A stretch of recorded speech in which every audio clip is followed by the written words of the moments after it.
కాంగ్రెస్ రాజకీయాలు తెలంగాణ రాష్ట్రంలో political heat పుట్టిస్తున్నాయి. మంత్రి కొండా సురేఖ, ఆమె భర్త మాజీ ఎమ్మెల్సీ కొండా మురళి కాంగ్రెస్ నాయకులపై అనుచిత వ్యాఖ్యలు చేయడం, సంచలన ఆరోపణలు చేయడం పెను దుమారాన్ని రేపాయి. ఇప్పుడు వాళ్ళంతా ఒక్కటయ్యారు. ఇజ్జత్గా సవాల్ అన్నట్టు ఈ వ్యవహారాన్ని తీసుకున్నారు. వాళ్ళు ఉండాలంటే మేం పార్టీలో ఉండమని భాజపా చెప్తున్నారు. ఆప్షన్ కాంగ్రెస్కే ఇచ్చేస్తున్నారు. ఇక ఏం జరుగుతుందో చూడాలి.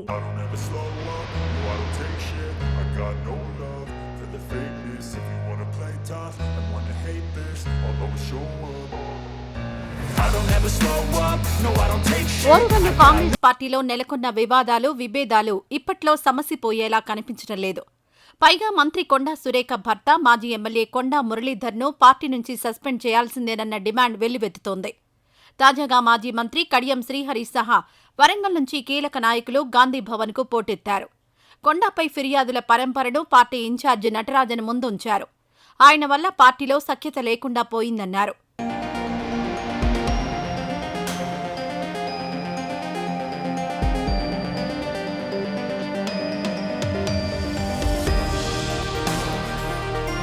వచ్చే స్థానిక ఎన్నికల్లో తాము పనిచేసే పరిస్థితి కూడా లేకుండా పోయిందని, కొండా హవా ముందు తమను చిన్నచూపు చూస్తున్నారని కూడా వారు వెల్లడించారు. కొండా ఉంటే తాను రాజకీయాలు చేయలేనని కడియం కొండబద్దలు కొట్టినట్టు తెలిసింది. కొండా దంపతులిద్దరూ కూడా తమను నియంత్రించేందుకు ప్రయత్నిస్తున్నారని చెప్పారు. ఇక ఇతర నేతలు కూడా బలంగానే కొండా కుటుంబాన్ని వ్యతిరేకిస్తున్నారు. వీరిలో నాయని ఫ్యామిలీ నుంచి రాజేందర్ రెడ్డి, రేవూరి ప్రకాష్ రెడ్డి వంటి బలమైన నాయకులున్నారు.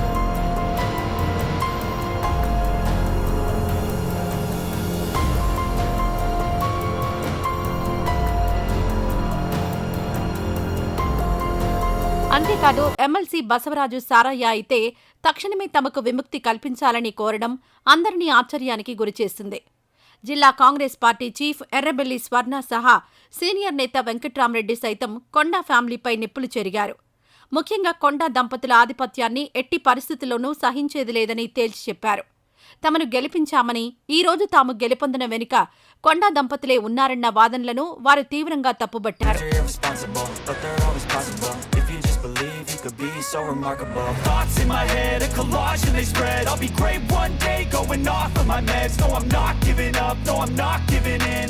ఇది సరికాదని వరంగల్ నాయకులు గంపగుత్తగా వ్యాఖ్యానించారు. దీంతో ఇప్పుడు కొండా దంపతులు ఒకవైపు, ఇతర ఓరుగల్లు కాంగ్రెస్ నాయకులు మరోవైపు నిలిచినట్టయింది. అయితే రాజకీయంగా బలంగా ఉన్న కొండా వర్గాన్ని పార్టీ దూరం చేసుకునే పరిస్థితిలో లేదు. పైగా ఇదే జరిగితే బీఆర్ఎస్కు మరింత అవకాశం ఇచ్చినట్టు అవుతుందన్నది కాంగ్రెస్ సీనియర్లు కూడా అంచనా వేస్తున్నారు. ఈ నేపథ్యంలో కాంగ్రెస్ క్రమశిక్షణా సంఘం ముందు కొండా వ్యవహారం పెను దుమారంగా మారిందనే చెప్పాలి. మరి ఎలాంటి చర్యలు తీసుకుంటారో చూడాలి.